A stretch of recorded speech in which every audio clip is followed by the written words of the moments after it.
पुराणानाम् आलयं करुणालयं नमामि भगवत्पादं शङ्करं लोकशङ्करं शङ्करं शङ्कराचार्यं केशवं पादरायणं सूत्रभाष्यकृतं वन्दे भगवन्तौ पुनः पुनः ईश्वरो गुरुरात्मेदि मूर्तिभेदविभागिने व्योमवद्व्याप्तदेहाय दक्षिणामूर्तये नमः।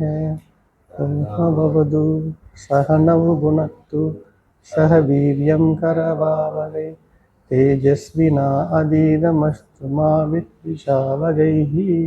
ஓம் சாந்தி சாந்தி சாந்தி.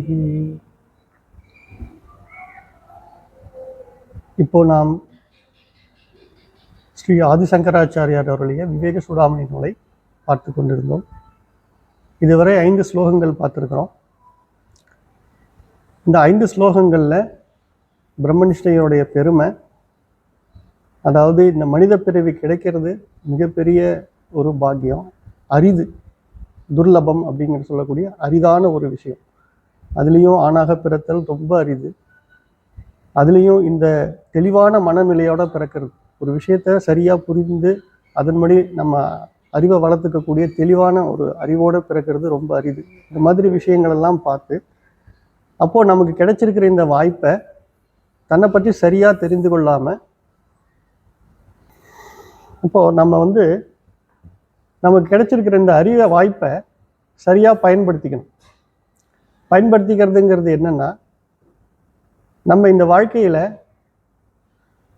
ஜீவர்களாகிய நாம் பெரும்பாலும் நம்முடைய வாழ்க்கையை இன்ப நாட்டத்திலேயே கழிக்கிறோம். அந்த இன்ப நாட்டத்துக்காக பலவிதமான செயல்களை செய்கிறோம்.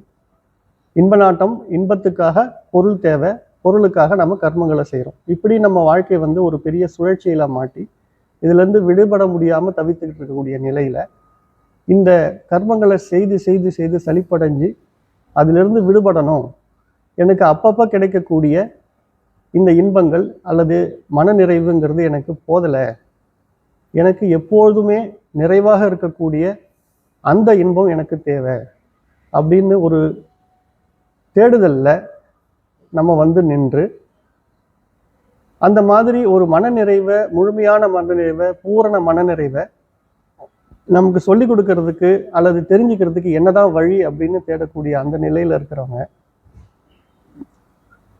இந்த மாதிரி ஒரு நிலை வர்றது மிக மிக அரிதான விஷயம். அப்போ வந்ததுக்கு அப்புறமும் இந்த பிறவியை நம்ம வீணாக்கக்கூடாது. இதுக்கு என்னதான் வழின்னு பார்க்கும்போது சாஸ்திரத்தில் இந்த மனநிறைவு, முழுமையான மனநிறைவை அடையிறதுக்கு வழி இருக்குது.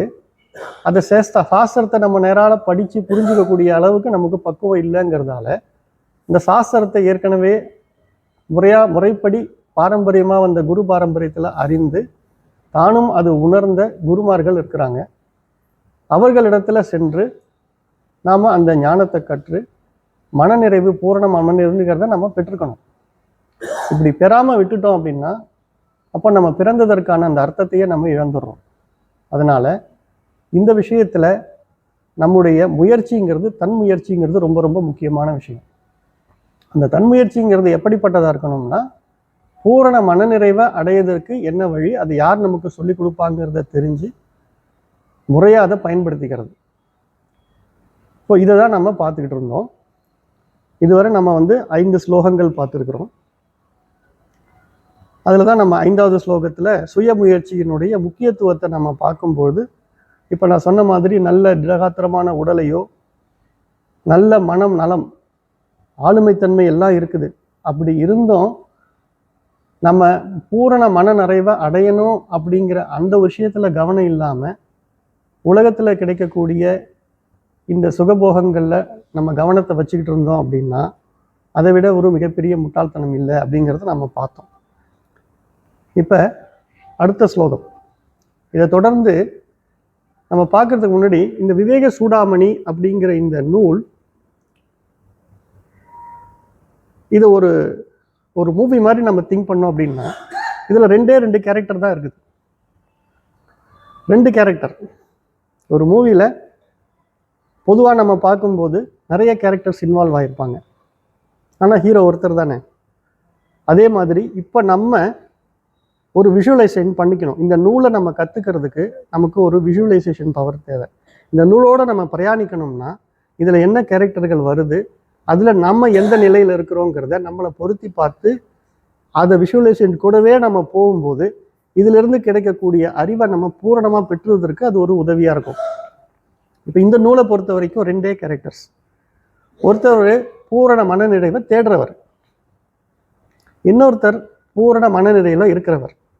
அவருக்கு அவர் பாரம்பரியமாக சொல்லி கொடுக்கப்பட்ட முறையில் பூரண மனநிறைவை தெரிஞ்சு அந்த நிலையில் இருக்கிறவர், அவரால் தான் அதை சொல்லிக் கொடுக்க முடியும்.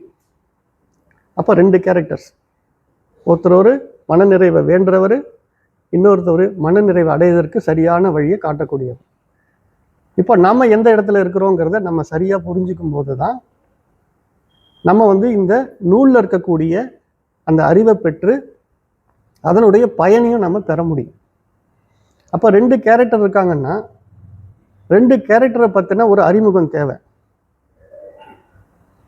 முதல்ல சீடன் மனநிறைவை பெறணும்னு வந்திருக்கக்கூடியவர் எப்படிப்பட்ட நிலையில் இருக்கணும், எந்த நிலையில் இருந்தால் இந்த நூலில் இருக்கக்கூடிய அறிவை பெற்றிருக்க முடியும், சொல்லித்தர்றவங்க எந்த நிலையில இருந்து சொல்லித்தராங்கிறத முதல்ல நம்ம புரிஞ்சுக்கணும்.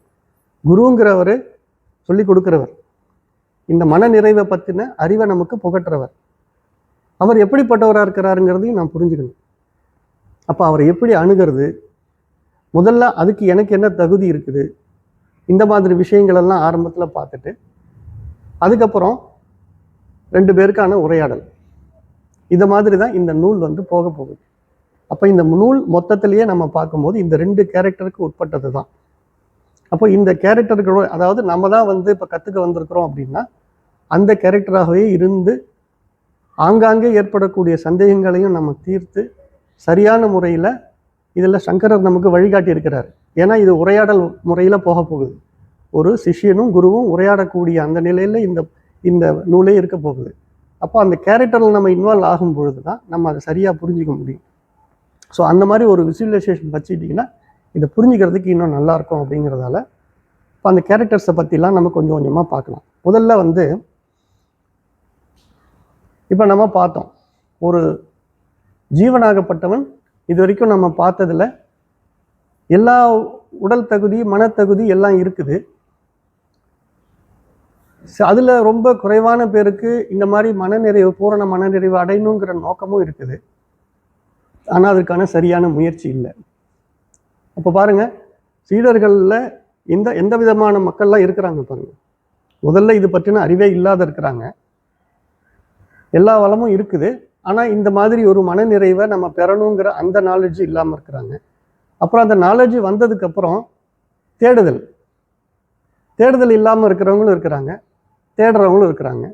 தேடுறவங்களுக்கு சரியான முறையில் வழிகாட்டக்கூடிய குரு கிடைக்கணுமே. கிடைக்கலன்னா அவங்க தேடுதல்லே பல காலங்கள் அல்லது பல பிறவிகள் கூட கழிக்க வேண்டிய ஒரு நிலை இருக்குது. சரி, இப்போ என்னுடைய தேடுதல் படி எனக்கு ஒரு குருவும் கிடைச்சிட்டாரு. குரு கிடைச்சதுக்கு அப்புறம் அந்த குருவிட நான் முறைப்படி அணுகி அவரை நான் வணங்கி அந்த விஷயத்தை கற்றுக்கணும். அப்போ கற்றுக்கணும்னா எனக்கு என்னென்ன குவாலிட்டிஸ் தேவை? இப்போ பொதுவாகவே நம்ம உலகத்தில் எந்த ஒரு விஷயம் கற்றுக்கணுன்னாலும் அதுக்கு ஒரு குவாலிஃபிகேஷன் இருக்குது இல்லையா? ஒரு ஸ்கூல் படிக்கணும் அப்படின்னா ப்ரீ ஸ்கூல் இருக்குது, காலேஜுக்கு போகணுன்னா ஸ்கூல் முடிச்சிருக்கணும். அப்போ ஒரு நிலைக்கும், ஒரு வேலைக்கு போகணுன்னா அதுக்குரிய ஒரு தகுதி இருக்குது, குவாலிஃபிகேஷன் இருக்குது. ஸோ அந்த மாதிரி இந்த மன நிறைவை பெறறதுக்கு குருக்கிட்ட போய் கற்றுக்கிறதுக்கு அந்த சிஷ்யனுக்குன்னு ஒரு குவாலிஃபிகேஷன் தேவைப்படுது. ஏன் அந்த குவாலிஃபிகேஷன்? அந்த குவாலிஃபிகேஷன் இருந்தால் தான் அவங்க சொல்லி கொடுக்கறத சரியாக புரிஞ்சு அதோட பலனை முழுமையாக அனுபவிக்க முடியும். பலன் அனுபவிக்காமல் நாம் இதை வெறுமனே நம்ம இதை ஒரு அறிவாக பெற்றுறதுனால நமக்கு பிரயோஜனம் இருக்குதா? இல்லை இல்லையா? அதனால் இந்த பலனை பெறுவதற்காக, பலனை முழுமையாக அனுபவிக்கிறதுக்காகவும் நம்ம சொல்லக்கூடிய இந்த குவாலிஃபிகேஷனை சாஸ்திரத்தில் அதிகாரித்துவம்னு சொல்லுவாங்க. அப்போ இந்த அதிகாரித்துவம்ங்கிறது சீடனுக்குரியது. சீடனுக்குரிய லட்சணம் என்ன? அப்புறம் குருங்கிறவங்க எப்படிப்பட்டவங்களாம் இருக்கிறாங்க? அவங்க ஏற்கனவே பூரண மன நிறைவில் இருக்கிறாங்க. இப்போ அவங்களுடைய லட்சணம் எப்படி இருக்கும்? இதை பற்றி தான் நம்ம இப்போ பார்க்க போகிறோம். இப்போ நம்ம இந்த ஸ்லோகம் சொல்கிறேன், கூடவே சொல்லுங்க. படந்து சாஸ்திராணி யஜந்து தேவான் குர்வந்து கர்மாணி பஜந்து தேவதாஹ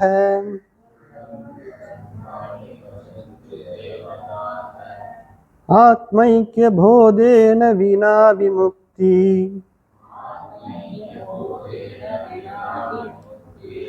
ந சித்யதி பிரம்ம சதாந்தரே அபி.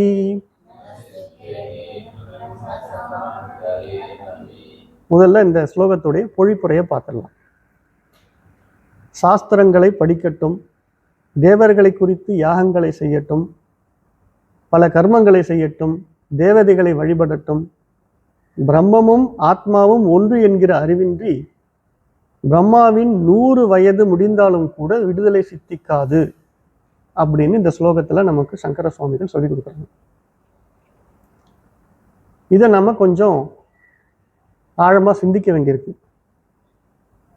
பொதுவா நம்ம செய்யக்கூடிய செயல்கள், ஒரு விஷயத்தை கத்துக்கணும்னா அதுக்கு எது ஆதாரமோ அதை படிக்கிறோம், அதுக்கான நூலை படிக்கிறோம். இல்லை நமக்கு சரியா படிப்பு வரோம்னா உடனே கோயிலில் போயிட்டு ஒரு சுவாமியை கும்பிடுறோம். இன்னும் சில பேர் என்ன செய்யலாம், ஏதோ விதவிதமான கர்மங்களை செய்கிறாங்க. இன்பம் பெறுவதற்கு, இகபரலோகத்தில் இருக்கக்கூடிய இன்பங்களை பெறுவதற்கும் பலவிதமான கர்மங்களை செய்கிறாங்க. இந்த மாதிரி கர்மங்களை செய்கிறத பற்றி நம்ம முன்னே பார்த்துருக்குறோம். இந்த கர்மங்களை பிரம்மாவினுடைய 100 வயது முடிகிற அளவுக்கு செய்தால் கூட ஞான நம் மன நிறைவை தரக்கூடிய இந்த பிரம்மமும் ஆத்மாவும் ஒன்றுங்கிற அந்த ஐக்கிய பாவம் கிட்டாது. அதுதான் முக்தி. அப்போ முக்திங்கிற அந்த நிலை நமக்கு கிட்டாதுன்னு சொல்றாங்க. ஞானமே முக்தி. எந்த ஞானம்? ஆத்மாவாகிய ஞானம், பிரம்மமும் ஒன்றுங்கிற அந்த தத்துவமசிங்கிற அந்த ஞானம் நமக்கு கிடைக்கலன்னா பிரம்மாவினுடைய 100 வயது அப்படிங்கிற அந்த ஸ்டேஜில் நம்ம இந்த கர்மங்களை எல்லாத்தையும் செய்தாலும் நமக்கு கிட்டாது அப்படின்னு சொல்றாங்க. அப்போ என்ன அது? பிரம்மாவினுடைய 100 வயதுன்னா என்ன?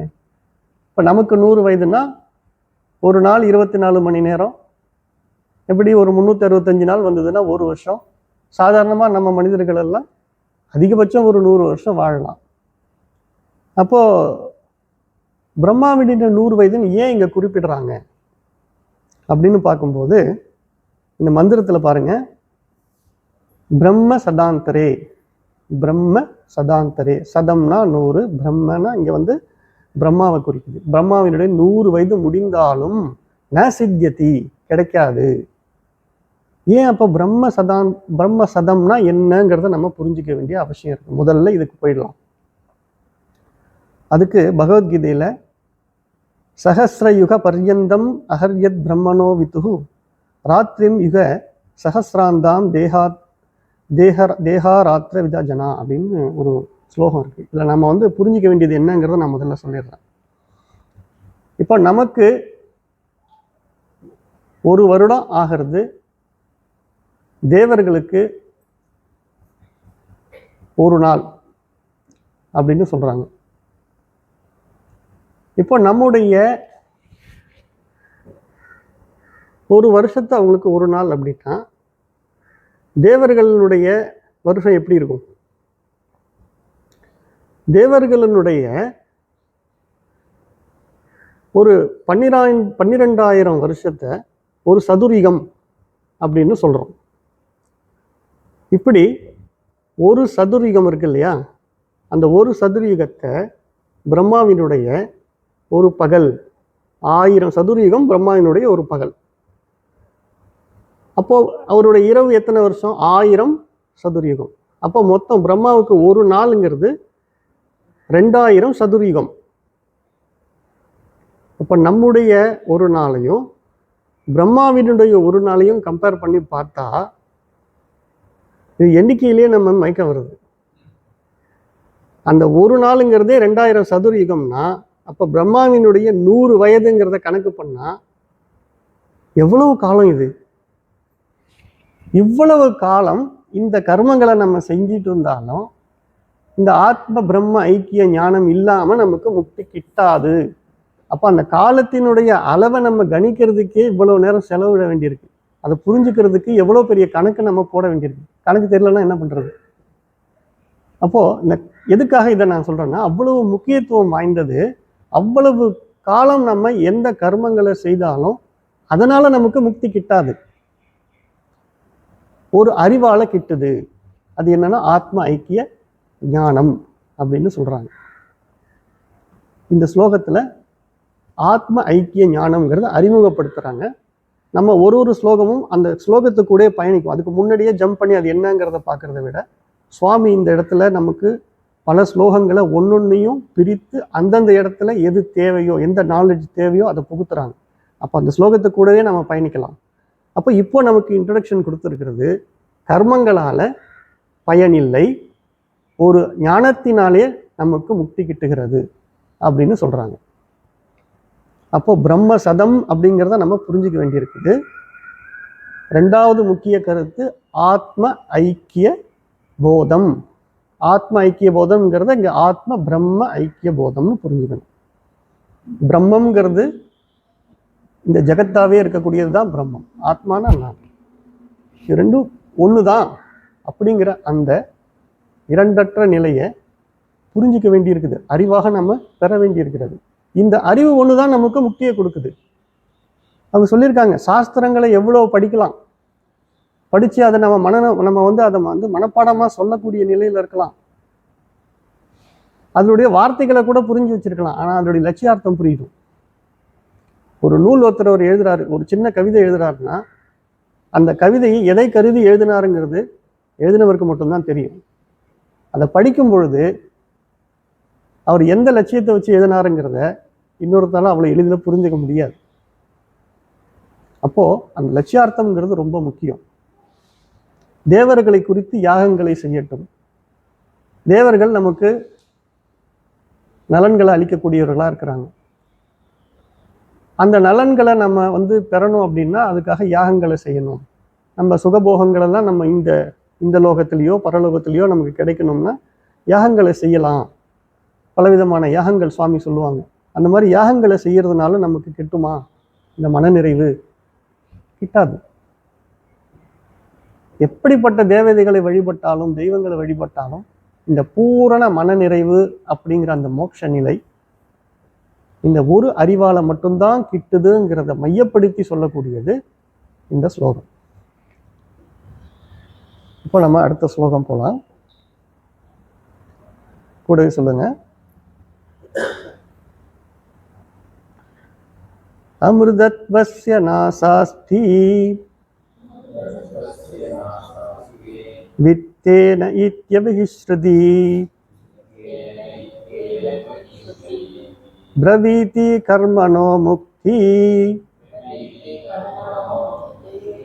ஹேதுத்வம் ஸ்புடம் யதஹ. செல்வங்களை கொண்டு அழியாத நிலையாகிய மோட்சத்திற்கு ஆசைப்படவும் இயலாது என்று வேதம் கூறுகிறது. கர்மத்தால் முக்தி என்பது சாத்தியம் ஆகாது என்பது தெளிவாகிறது. இதே ஸ்லோகத்திலையும் இப்போ நம்ம டிஸ்கஸ் பண்ணிட்டு இருந்த அதே விஷயத்தை தான் மறுபடி ஊர்ஜிதப்படுத்துறாங்க. ஒரு ஆணியை ஒரு மரத்துல இறக்கணும்னா அதை ஒரு தடவை அடிச்சா பத்தாது. நமக்கு எவ்வளவு தூரம் அது ஸ்ட்ராங்கா இறங்கணுமோ அதுக்கேற்ற மாதிரி பலம் கொடுத்து நம்ம அடிச்சுக்கிட்டே இருக்கணும். அது போல இப்போதான் இந்த ஸ்லோகத்துல கர்மத்தால ஒன்றும் பயன் இல்லைப்பா, ஞானத்தால தான் நமக்கு மனநிறைவு கிடைக்குதுன்னு சொல்றவரு, கர்மத்தால இந்த உலகத்துல நம்ம இன்பம் அடைகிறதுக்கு இந்த உலகத்தை பொறுத்த வரைக்கும் பொருள் தேவை, பொருள் இல்லாருக்கு இவ்வுலகம் இல்லை அப்படின்னு சொல்றோம். இப்ப செல்வங்களை கொண்டு அழியாத நிலையாகிய மோட்சத்துக்கு ஆசைப்படக்கூட முடியாது.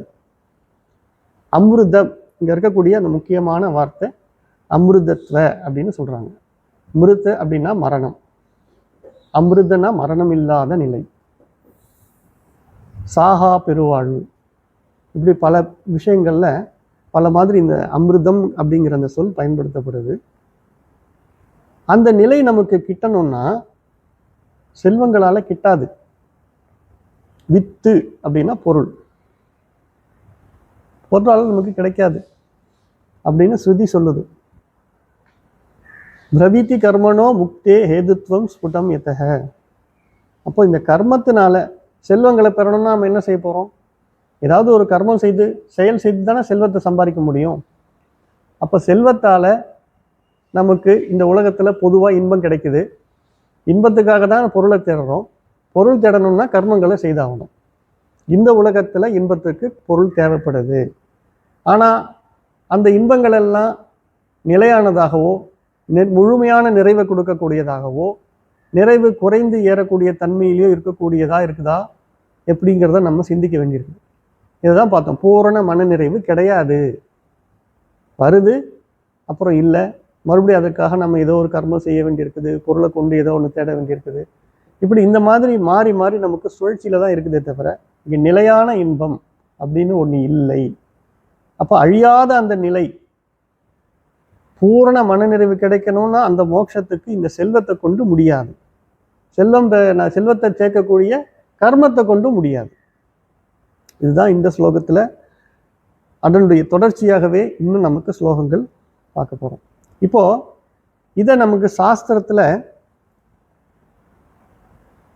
யாக்ஞவல்யர் மைத்ரேயி அவங்க 2 பேருடைய சம்பாஷணையை பொதுவாக நம்ம இதுக்கு உதாரணமாக சொல்லலாம். யாக்ஞவல்யர்களுக்கு 2 மனைவிகள் இருக்கிறாங்க. காத்தியாயனி, மைத்ரேயனி 2 மனைவிகள்.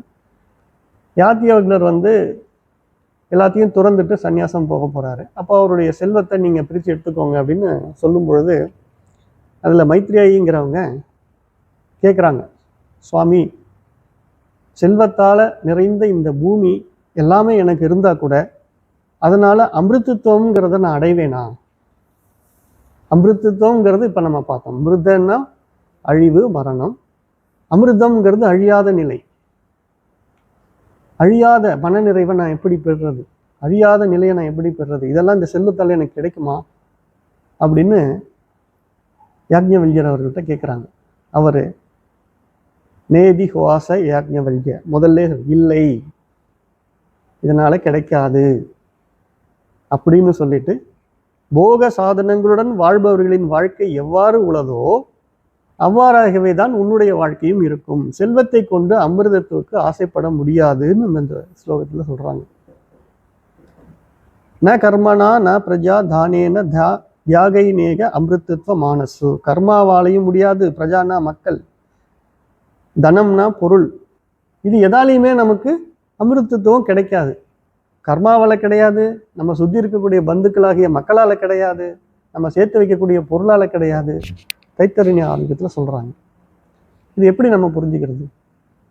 இந்த மந்திரத்தில் நம்ம படித்தோமே அல்ல, ஆத்ம ஐக்கிய போதம் அப்படிங்கிற அந்த ஒரு அறிவுனால, அந்த ஞானத்தினால மட்டும்தான் நமக்கு மோட்சம் கிடைக்கும்னு சுவாமி சொல்கிறாங்க.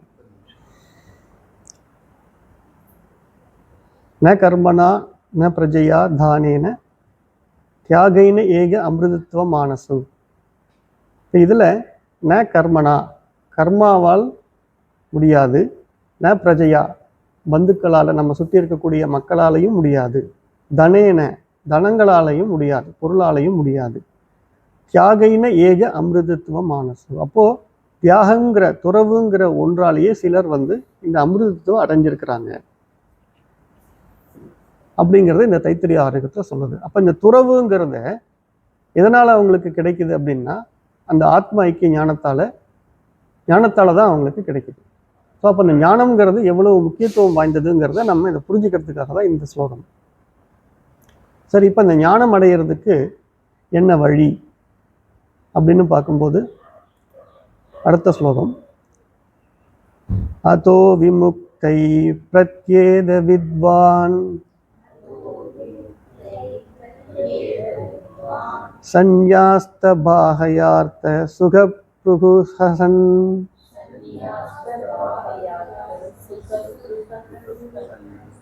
சாந்தம் மகாந்தம் சமுபூத்ய தேசிகம் தேன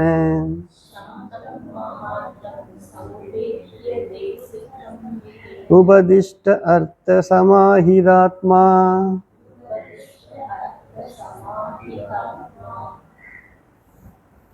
ஆகவே வெளி விஷய சுகத்தில் பற்றற்றவனாய் சாதுவும் மகாத்மாவும் ஆகிய குருவை முறைப்படி அடைந்து அவரால் உபதேசிக்கப்பட்ட பொருளில் சித்தத்தை நிலைப்படுத்தியவனாக அறிவாளி முக்திக்காக நன்முயற்சி செய்ய வேண்டும் அப்படின்னு இந்த ஸ்லோகத்தில் சொல்றாங்க. அப்போ இது வரைக்கும் இந்த ஞானம்ங்கிறதுடைய முக்கியத்துவத்தை சொன்னதுக்கப்புறம் இந்த ஞானத்தை எப்படி அடையிறதுங்கிற ஒரு கேள்வி எழும்பொழுது இதை தேடிக்கிட்டு இருக்கிற அந்த ஒரு கற்றுக்கக்கூடிய பக்குவத்தில் இருக்கிறவன் முதல்ல தனக்கு தடையாக இருக்கக்கூடிய வெளி விஷயங்களில் பற்று அற்றவனாக இருக்கணும் அப்படின்னு சொல்கிறாங்க. பாகயார்த்த சுகஸ்பிருகசன் சந்நியஸ்த. இப்போ வெளியில் இருக்கக்கூடிய விஷயங்களில் பற்று இல்லாமல் அதை துறந்த நிலையில் இருக்கக்கூடியவனாக அவன் இருக்கணும். இது ஏன் அப்படின்னா வெளி விஷயங்கள்ல நமக்கு ஆர்வம் இருந்ததுன்னா எப்படி நம்ம இந்த விஷயத்தில் நம்ம கவனத்தை செலுத்த முடியும்? ஆற்றுல ஒரு கால் சேத்துல ஒரு கால்ங்கிறது முடியாது. அதனால நமக்கு பயன் இல்லை. இங்கே ஒரு விஷயத்தை நம்ம கற்றுக்கணும் தெரிஞ்சுக்கணும்னு பூரணமான நிலையில் வந்ததுக்கப்புறம் வெளியில் இருக்கக்கூடிய விஷயங்கள்ல இருந்து நம்முடைய கவனத்தை இதில் மட்டும்தான் வச்சுக்கணும். அதில் திரும்ப வைக்கிறதுனால அதில் நம்மளுடைய கவனம் சிதறடிக்கப்படுவதனால நம்மளால் அந்த அறிவை முழுமையாக பெற்றுக்கொள்ள முடியாது.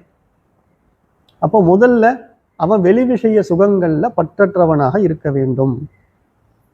ரெண்டாவது, இப்போ நான் சொன்ன மாதிரி இரண்டாவது கேரக்டர் இன்ட்ரடியூஸ் ஆகிறாங்க. சொல்லிக் கொடுக்கக்கூடிய மகான், சாதுவும் மகாத்மாவுமாகிய குரு. அந்த குருவை அறிமுகப்படுத்தும் போதே சாந்தம் மகாத்மம், சாந்தம் மகாந்தம், சாதுவாகவும். சாந்தம்னா என்ன? மன நிறைவை தான் சாந்தம்னு சொல்கிறோம். நிறைவோடு இருக்கிறவங்க சாந்தத்தோடு இருக்கிறாங்க. அப்போது நான் எதை தேடிக்கிட்டு இருக்கனோ அந்த நிலையிலேயே இருக்கக்கூடிய மகாத்மா.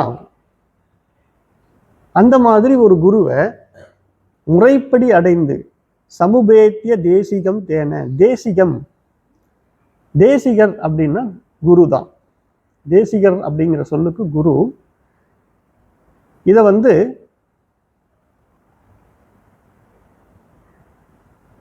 தேசிகருங்கிறவங்க எப்படிப்பட்டவங்களா இருக்காங்க பாருங்க. அவங்க ஆல்ரெடி குரு பாரம்பரியத்தில் வந்த இன்னொரு குரு கிட்ட தன்னுடைய மனநிறைவுக்காக முன்னேயே போய் அதை அறிந்து அவங்க இப்போ மனநிறைவில் இருக்கிறவங்க. மனநிறைவில் இருக்கிற அந்த மகாத்மாவை நாம் போய் அண்டி அவரால் உபதேசிக்கப்பட்ட பொருளில் சித்தத்தை நிலைப்படுத்தணும். உபதிஷ்ட அர்த்த சமாஹிதாத்மா. அப்போ அந்த மாதிரி ஒரு குரு சொல்லி கொடுக்கக்கூடிய விஷயம், நான் கற்றுக்க போகிறது அவர்கிட்டேருந்து மன நிறைவுக்கான ஞானத்தை. அந்த ஞானத்தை அவர் எனக்கு உபதேசிக்கும் போது வெளி விஷயங்களில் என்னுடைய கவனம் இருந்ததுன்னா முதல்ல நான் அதை சரியாக காது கொடுத்தே கேட்க மாட்டேன். கவன சிதறல் இருந்துடும். சரியாக நான் காது கொடுத்து கேட்கலன்னா அந்த அறிவு எனக்கு எப்படி விளங்கும்? அப்போ முதல்ல நான் செய்ய வேண்டியது அவருக்கு என்ன சொல்லி கொடுக்குறாங்கிறத முழுமையாக கவனிக்கணும். கவனித்து என்னுடைய மனதை அதிலேயே நான் நிலைநிறுத்தணும். என்னுடைய கவனம் முழுக்க அதிலேயே இருக்கணும்.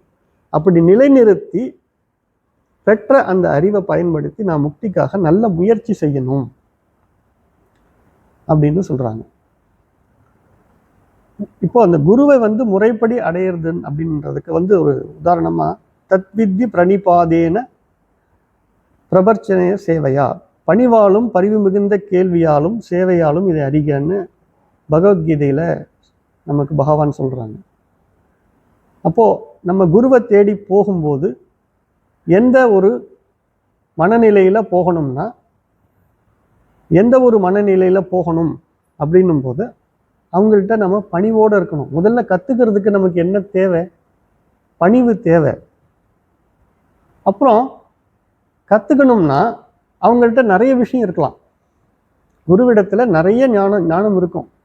எனக்கு என்ன தேவையோ அந்த சரியான கேள்விகளை கொண்டு நான் அவங்கள கேட்டு அதற்கான விடையை நான் பெறணும். அப்போ கேள்விகளோட தான் போகணும். அதுதான் இங்க நம்ம புரிஞ்சுக்கணும். ஆச்சாரியவான் புருஷோ வேத. ஆச்சாரியனை பெற்றவன் ஞானோதயம் பெறுகிறான். அப்போ சரியான குருவை பெறுறது எவ்வளவு பெரிய விஷயமா இருக்குதுங்க. அதனால்தான் சாந்தம் மகாந்தம்னு சொல்லி அந்த குருவை நமக்கு அறிமுகப்படுத்துறாங்க. தேசிகருங்கிறவர் எப்படி இருக்கிற இதெல்லாம் ஒருங்கிய உடையவர். சாந்தம் மகாந்தம், ஏற்கனவே மன நிறைவுல பூரணமா நிறைஞ்சிருக்கக்கூடிய அந்த மாதிரி ஒரு குரு கிடைச்சு அவர்கிட்ட நம்ம எப்படி பணியோட நம்ம போய் எனக்கு என்ன வேணுமோ அதை நான் கேட்டு தெரிஞ்சுக்கணும். அந்த கேள்விகள் இல்லாம வெறுமனே நம்ம போறதுனால எதை தெரிஞ்சுக்கிறதுக்கு அவன் வந்திருக்கிறான் அப்படிங்கிறதே இல்லாம ஒரு முறை இல்லாம போயிடுது. அப்போ நம்ம எனக்கு என்ன வேணும், எனக்கு இந்த இகலோக பரங்கலோகங்கள் இருக்கக்கூடிய சுகங்கள் எனக்கு முழுமையான நிறைவை தரலை. அந்த முழுமையான மன நிறைவை பெறுவதற்கு நான் என்ன செய்யறதுன்னே எனக்கு தெரியல. எங்கெங்கேயோ தேடி அலைஞ்சிட்டேன். ஏற்கனவே அப்போ முழு மன நிறைவில் இருக்கிற அந்த குரு கிட்ட பணிந்து இதை தான் என்னுடைய கேள்வியாகவே நான் வைக்கணும். முழு மன நிறைவு அடையிறதுக்கு எனக்கு வழிகாட்டணும் சுவாமி. அப்போ இந்த மாதிரி கேள்வியோடையும் பணிவோடையும் நம்ம போகணும் அப்படிங்கிறது தான் ஞானம் அடையிறதுக்கு முதல் வழி. இப்போ குரு கிட்ட நம்ம போயிட்டோம். குரு நமக்கு அந்த ஞானத்தை சொல்லி கொடுக்குறாருன்னு வச்சுங்களேன். அப்ப என்ன பண்ணணும் நாம அப்படிங்கிறது அடுத்த ஸ்லோகத்துல உத்தரேத்மான ஆத்மானம் மக்னம் சம்சாரவாரிதௌ யோகாரூடத்வமாசாத்ய சம்யக் தர்சன நிஷ்டயா. இப்போ தெளிவான விவேகத்துடன் இடைவிடாது ஆத்ம தியானம் செய்து யோகத்தில் ஊன்றிய ஆரூடனாகும் நிலையை அடைந்து மூழ்கி இருக்கும் சம்சார கடலிலிருந்து தன்னை கொண்டே தன்னை உயர்த்தி கொள்ள வேண்டும். இப்ப நமக்கு சாந்தமும் மகாந்தம் மகாத்மாவாகிய அந்த குரு நமக்கு சரியான ஒரு சாஸ்திரத்தில் இருக்கக்கூடிய விஷயத்த, தன்னுடைய அனுபவத்தை, தன்னுடைய மனநிறைவு நான் எப்படி அடைந்தேனுங்கிற அந்த விஷயங்கள்லாம் நமக்கு புகட்டுறாங்க. சிரவணம் நம்ம காதால கேட்டுக்கிட்டோம், தெளிவாக நமக்கு சொல்லித்தராங்க. இப்போ சொல்லி கொடுத்த விஷயங்களை நம்ம என்ன பண்ணணும், அந்த விஷயங்களை திரும்ப திரும்ப சிந்திச்சு அது எனக்கு எப்படி பொருந்துது அப்படிங்கிறத நான் சிந்தனை பண்ணணும். இப்போ என்னை பற்றின அந்த சிந்தனை, நான்கிற அந்த தன்மையை பற்றின சிந்தனை, அது ஆத்ம தியானம். உத்தரே ஆத்மான ஆத்மா, அதாவது தன்னை கொண்டே தன்னை. அப்போ இந்த தியானத்தை பண்றது யாரு? நான். இப்போ எனக்கு நான் மனநிறைவு அடைவதற்கு நான் தான் முயற்சி செய்யணும். இந்த இடத்துல இந்த முயற்சிங்கிறது எப்படிப்பட்டது? குரு கொடுத்த அந்த அறிவை சிந்தனை செய்யறதுல இருக்குது. அப்போ யோகத்தில் ஊன்றிய ஆரூடனாகும் நிலை யோகாரூடத்துவம் அப்படின்னு சொல்றோம். யோகம்ங்கிறது என்னன்னா ஒன்றிணைதல். என்ன ஒன்றிணைது? ஆத்மாவும் பிரம்மமும் ஒன்று அப்படின்னு ஒரு ஞானத்தை கொடுத்துருக்குறாங்க. ஆத்ம பிரம்ம ஐக்கிய ஞானம்.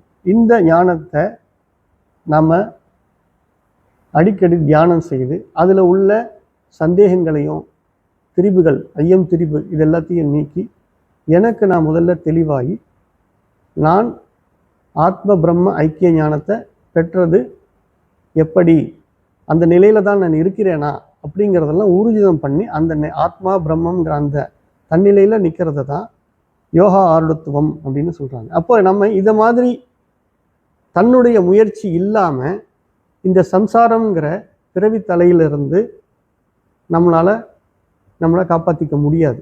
அதில் நம்ம மூழ்கி கிடக்கிறோம் அப்படின்னா அதுலேருந்து விடுதலை அடைகிறதுக்கு குரு கொடுத்த அந்த ஞானத்தை நாம் மனனம் செய்து அதை திரும்ப திரும்ப சிந்தனை செய்து அதில் இருக்கக்கூடிய ஐயங்களெல்லாம் நீக்கி நம்ம அந்த ஆத்ம நிலையிலே இருக்கணுங்கிறத இந்த ஸ்லோகத்தில் நமக்கு சொல்கிறாங்க. இப்போ சம்சார வாரிதவ்னா இங்கே நம்ம இந்த சம்சார கடலில் மூழ்கி கிடக்கக்கூடிய அந்த நிலை, மக்னம் மூழ்கி கிடக்கக்கூடிய அந்த நிலையிலிருந்து ஆத்மானம் தன்னை கொண்டே இந்த தியானத்தை நான் தானே செய்தாகணும், இந்த பரிசார்த்தம் எனக்குள்ளதான் நான் செய்தாகணும். சுவாமி எனக்கு அந்த ஞானத்தை சொல்லி கொடுக்குறாங்க, காதால கேட்டுட்டேன். கேட்ட ஞானத்தை திரும்ப திரும்ப சிந்தனை செய்து எனக்கு நானே என்னை காப்பாற்றிக் கொள்ள வேண்டும். அப்போ இந்த இடத்துல நமக்கு நாம் முயற்சி செய்யாமல் இது கிடைக்காதுங்கிறதையும் நம்ம புரிஞ்சுக்கணும். குரு நமக்கு சொல்லி கொடுக்கறதுக்கு தயாராக இருக்கிறாங்க, அதையும் நாம் காதால் கேட்டுட்டோம், அறிவு வந்துடுச்சு. அந்த அறிவை நிலைப்படுத்தணும். அறிவு நிலைப்படுத்தாமல் அந்த பெற்ற அறிவினுடைய பலனை நம்ம அனுபவிக்க முடியாது. அதனால் இந்த ஸ்லோகத்தில் ஒருவன் தன்னைத்தானே காப்பாற்றி கொள்ள வேண்டும் அப்படிங்கிறத தெளிவாக சொல்கிறாங்க. இப்போ இங்கே சம்யக் தர்ஷன நிஷ்டா, 4வது வரி, சம்யக் தர்ஷன நிஷ்டா. சம்யக் அப்படின்னா சரியான, தர்சனம்னா பார்வை அல்லது காட்சி அப்படின்னு பொதுவாக சொல்லுவோம். இங்கே சுவாமி நமக்கு சொல்லி கொடுக்கக்கூடிய, நம்முடைய தேசிகர், நம்முடைய குரு நமக்கு சொல்லி கொடுக்கக்கூடிய அந்த ஆத்ம ஞானத்தை சரியாக புரிஞ்சுக்கிட்டு அந்த சரியான ஞானத்தில் நம்ம நிலை பெற்று நிற்கணும். நம்மளுடைய வாழ்க்கையில் இப்போ நான் பிரம்மம் ஆத்மானா அந்த பிரம்மமான நிலையில் நான் இருக்கணும். அதுதான் நிஷ்டை, உறுதியோட நிலை பெற்று நிற்கக்கூடிய நிலை, சம்யக் தர்ஷன நிஷ்டை. இது நம்ம எப்படி பண்ணணும் அப்படிங்கிறது தான் பொதுவாக சிரவண மனன நிதித்தியாசனம் அப்படின்னு சொல்லுவோம். சிரவணம்ங்கிறது குரு கிட்ட நம்ம காதால கேட்கக்கூடிய விஷயம். மனனம்ங்கிறது நமக்கு எழக்கூடிய சந்தேகம். அதை மட்டும் தீர்த்தா பத்தாது, வெளியிலிருந்து நம்மக்கிட்ட இது பற்றின மாற்று கருத்து வர்றதுக்கான வாய்ப்பு இருக்குது. அந்த மாற்று கருத்தையும் முறியடித்து நமக்கு நம்ம தெளிவுபடுத்திக்க வேண்டியிருக்குது. ஐயம் திரிவுங்கிறது இப்படி நம்ம தெளிவுபடுத்த வேண்டியிருக்கிறது. அப்புறம் நிதித்தியாசனம்ங்கிறது இதற்கு முன்னாடி நம்மக்கிட்ட இந்த தேகத்தை பற்றின விஷயங்களும் அந்த கரணத்தை பற்றின விஷயங்களும் பழகி இருக்குது. அதிலிருந்தெல்லாம் விடுபட வேண்டிய நிலை இருக்கிறதுனால நிதித்தியாசனம் அப்படிங்கிறது ஒன்று நமக்கு தியானமாக தேவைப்படுது. ஸோ இந்த விஷயங்களை தான் அவங்க சரியான தத்துவ பார்வையோடு நம்ம அதில் நிலைச்சு நிற்கணும். சம்யக் தர்ஷன நிஷ்டை அப்படின்னு சொல்கிறாங்க. நம்ம ஒரு பயிற்சிக்கு வந்துட்டோம், ஞான அபியாசம். ஞானத்தை நம்ம காதால கேட்டுக்கிட்டோம், அதை நம்ம இப்போ சிந்தனை பண்ணக்கூடிய அந்த மாதிரியான ஒரு நிலைக்கு வந்துட்டோம். இந்த மாதிரி இருக்கிறவங்களுக்கு கர்மங்கள் சுத்தமாக பயன்படாதுங்கிறத சொல்வதற்காக அடுத்த ஸ்லோகத்தில் சந்யஸ்ஸ சர்வ கர்மாணி பவபந்த விமுக்தயே யத்யதாம் பண்டிதைர் தீரைர் ஆத்மாப்யாச உபஸ்திதை. எல்லா கர்மங்களையும் துறந்து ஆத்ம தியான பழக்கத்தால் இடையறாது நிற்கும் புத்திமான்களாடைய வித்வான்களால் பிறவி பிணியிலிருந்து விடுவதற்கு முயற்சி செய்ய வேண்டும். அப்போ கர்மங்களை எல்லாம் துறந்து, சந்நியஸ்ஸ சர்வ கர்மாணி, சர்வ கர்மாணி, எல்லா கர்மங்களையும் துறக்கிறது. அது எப்படி எல்லா கர்மங்களையும் துறக்க முடியும்? எல்லா கர்மங்களையும் துறக்க முடியுமா? நித்திய கர்மம், காலையிலேருந்து எழுந்து நம்ம உடலுக்காகவும் சுத்தம் பண்ணுறதுலேருந்து இந்த மாதிரியாக பல கர்மங்கள் இருக்குது. அந்த கர்மங்கள் எல்லாம் துறக்க முடியாது. சர்வ கர்மாணி சந்நியஸ்ய, எல்லா கர்மங்களையும் துறந்து அப்படிங்கிறத நம்ம சரியாக புரிஞ்சுக்கணும். தேவையற்ற கர்மங்களை நம்முடைய குறிக்கோள் மனநிறைவு அடைவதற்கான அந்த அறிவை பெற்றுட்டோம், அதை நம்ம தியானம் செய்யணும். அதற்கு அடிப்படையில் என்ன தேவையோ அந்த கர்மங்களை மட்டும் செய்துக்கிட்டு மற்ற கர்மங்களை நம்முடைய கவனத்தை செலுத்தாமல் இந்த ஆத்ம தியான பழக்கத்தில் ஆத்மாபியாச உபஸ்திதை, ஆத்ம தியான பழக்கத்தில் நிற்கக்கூடிய புத்திமான்களாகிய வித்வான்களால் எத்யதாம் பண்டிதைர் தீரைர். அப்போ அந்த மாதிரி இருக்கக்கூடிய அந்த வித்வான்கள், அவங்கள்ட்ட இருந்து தான் நம்ம கற்றுக்குறோம் இல்லையா? அப்போ அவங்கள்ட்ட நம்ம இதை கற்றுக்கிறதால தான் நமக்கு இந்த பிறவி பிணியிலிருந்து விடுபடுவதற்கு வாய்ப்பு கிடைக்குது. இந்த முயற்சியை அவங்கள்ட்ட நம்ம திரும்ப திரும்ப கேட்டு தான் செய்தாகணும். இந்த ஞானம் அவங்கள்ட்ட இருந்து தான் நமக்கு கிடைக்கும். அப்போது பவபந்த விமுக்தையே, இந்த பவபந்தம் அப்படிங்கிற பவம் பந்தம், இதுல இருந்து நம்ம விடுதலை, இந்த கட்டுங்கிற இந்த தலை, இந்த விஷயத்துல இருந்து நம்ம விடுதலை அடையணும், சம்சார பந்தத்துல இருந்து விடுதலை அடையணும் அப்படின்னா அதுக்கு முதல்ல சர்வ கர்மாணி, எல்லா கர்மங்கள்ல இருந்தும் நம்ம விடுதலை அடைய துறக்கணும் அப்படின்னா நல்லா சரியா புரிஞ்சுக்கணும். மனதுடைய தூய்மையை பெறுவதற்கான கர்மங்களை நீங்களாக ஆசை வயப்பட்டு செய்யக்கூடிய கர்மங்களை நம்ம செய்ய வேண்டாம் அப்படின்னு அர்த்தம். மன தூய்மைக்கான கர்மங்களை செய்யலாம். மற்றபடி நம்ம உள்ள எழக்கூடிய இந்த ஆசைகளுக்காக நம்ம புறத்துல சென்று காரியங்களில் ஈடுபட்டுட்டோம்னா நம்முடைய நோக்கம் அடிபட்டு போயிடுது. அப்போ நம்ம மன தூய்மைக்காக கர்மங்களை எப்படி செய்யறதுன்னு வரும்பொழுது தான் நமக்கு பகவத்கீதையில கர்மயோகம் ஒரு பகுதியை நமக்கு சொல்லித்தராங்க. கர்மயோகம்ங்கிறது என்னன்னா, கர்மங்களை செய்யலாம், அதுவும் எப்படின்னா ஈஸ்வரார்ப்பணமாக செய்கிறோம், பலனை ஈஸ்வரன்கிட்டயே விட்டுறோம். கர்மங்களை ஈஸ்வரன் கொடுத்த ஒரு ஜாபாக நம்ம செஞ்சுட்டு அதற்கான பலனை அவரே கொடுக்கட்டும், எனக்கு இப்படி தான் வேணும் அப்படி தான் வேணுங்கிற எதிர்பார்ப்பு இல்லாமல் ஈஸ்வரன் என்ன கொடுத்தாலும் அதை பிரசாதமாக ஏற்றுக்கிறது. இப்போ இந்த மாதிரி மனோநிலையில் நம்ம வரும்பொழுது நமக்கு மன தூய்மை கிட்டுதுங்கிறதா அவங்க சொல்கிறாங்க. அப்போ இந்த மாதிரியான கர்மங்களை செய்து வந்தாலே நமக்கு இந்த கவனத்தை முழுக்க முழுக்க ஆத்ம அபியாசத்தில் வைக்க முடியும் அப்படிங்கிறது தான் இந்த ஸ்லோகத்தில் நமக்கு சொல்கிறாங்க. மறுபடி சித்தஸ்ய சுத்தயே கர்ம நது வஸ்து பலப்யதே பலப்தயே வஸ்து சித்திர் விசாரேன ந கிஞ்சித் கர்ம கோடிபிஹி. மனத்தின் தூய்மைக்காகவே செயல்கள் செய்யப்பட வேண்டும். அது மெய்ப்பொருளை அடைவதற்கு பயன்படாது. இங்க நம்ம ஒரு குறிப்பு கவனிச்சாகணும். கர்மயோகம் அப்படின்னு நமக்கு அறிமுகப்படுத்தி இந்த செயல்கள் எல்லாம் மன தூய்மைக்கு பயன்படுமே தவிர அந்த மன தூய்மை அடைவதால மட்டுமே நம்ம ஆத்ம ஞானத்தை பெற்றிட முடியுமானா முடியாது, மோட்சத்தை பெற்றிட முடியுமானா முடியாது. மோட்சம்ங்கிறது நமக்கு ஆத்ம விசாரத்தால் தான் கிடைக்கும். மன தூய்மைக்காகவே செயல்கள் செய்யப்பட வேண்டும். அது மெய்ப்பொருளை அடைவதற்கு பயன்படாது. மெய்ப்பொருள் விசாரத்தால் தான் அடையப்பட வேண்டும்.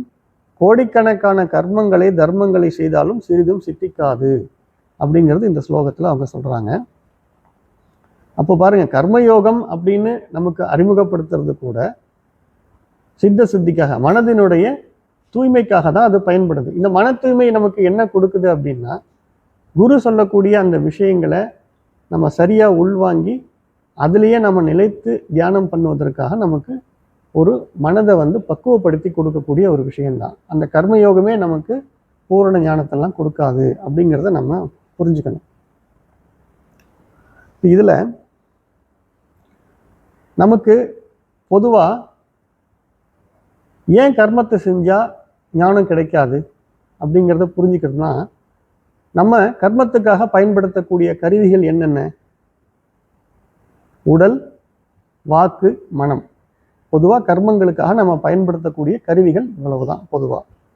இப்போ கர்மங்கள்ல விளையக்கூடிய பயன், இந்த கர்மங்களை நம்ம 4 வகையாக பிரிக்கலாம். உத்பாத்தியம் அப்படின்னா ஆக்கல், உருவாக்கல். ஒரு வீடு கட்டுறது, ஒரு பயிர்களை விளைவிக்கிறது, இந்த மாதிரி உற்பத்தி செய்யக்கூடிய அந்த உத்பாத்தியம்னு ஒரு வகை. விகாரியம், மாற்றங்களை செய்யறது. ஒரு வீடு கட்டணும்னா அந்த மாற்றி கட்டுறது. இப்போ துணியை சட்டையா மாற்றுறோம், வண்டியை ரீபெயிண்ட் பண்றோம். இந்த மாதிரி பல விதங்கள்ல மாற்றி அமைக்கக்கூடிய அந்த செயல்கள் எல்லாம் விகாரியம். இன்னொன்று சம்ஸ்காரியம். சம்ஸ்காரியம்னா சுத்தம் பண்றது. வீட்டையோ உடலையோ அல்லது நம்ம கிட்ட இருக்கக்கூடிய பொருள்களையோ மனதையோ தூய்மைப்படுத்துறது, துடைக்கிறது, இந்த மாதிரி விஷயத்த சம்ஸ்காரியம்னு சொல்றோம். அப்புறம் ஆப்தி, அடைதல்.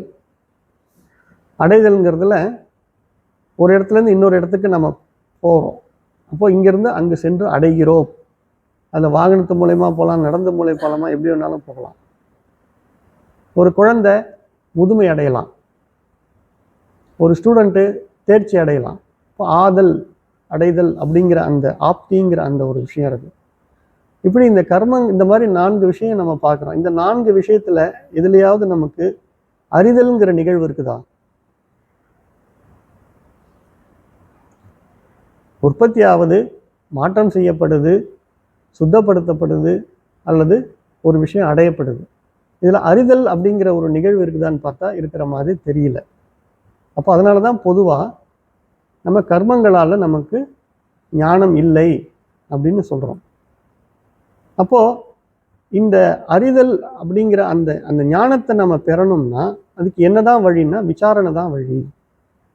விசாரணைங்கிற ஒன்று இல்லாமல் நமக்கு ஞானம் கிட்டாது. இப்போ முறையான அறிவு பெறும் சாதனம் பிரமாணம். அதனால் நம்ம வேதாந்த மைய கருத்தை சரியாக நாம் அறிஞ்சிக்கணும். விசாரணைங்கிறது தான் நமக்கு தேவை. இந்த கர்மங்களால் நமக்கு ஞானம் விளையாது அப்படிங்கிறது தான் இந்த ஸ்லோகத்தில் நமக்கு சொல்லித்தராங்க. கர்ம கோடிபிகி, கோடி கர்மங்களை செய்தாலும் நமக்கு அதனால ஞானம் விளைய போகிறது இல்லை. கொஞ்சம் கூட, கிஞ்சித், கொஞ்சம் கூட நமக்கு ஞானம் கிட்டவே கிட்டாது. விசாரணையால் மட்டும்தான் நமக்கு இது பாசிபிள் அப்படின்னு சொல்றாங்க. வஸ்து சித்தி விசாரேன. அப்போ இதை நம்ம கர்மங்களால் நமக்கு ஞானம் கிட்டாதுங்கிறத, கர்மங்களை எப்படிப்பட்ட கர்மங்கள்ல நம்ம இருக்குதுங்கிறத சொல்லி நம்ம புரிஞ்சுக்கிட்டோம். இப்போ விசாரணைன்னா, இப்போ விசாரணையை பற்றி நம்ம தெரிஞ்சுக்க வேண்டியிருக்கு.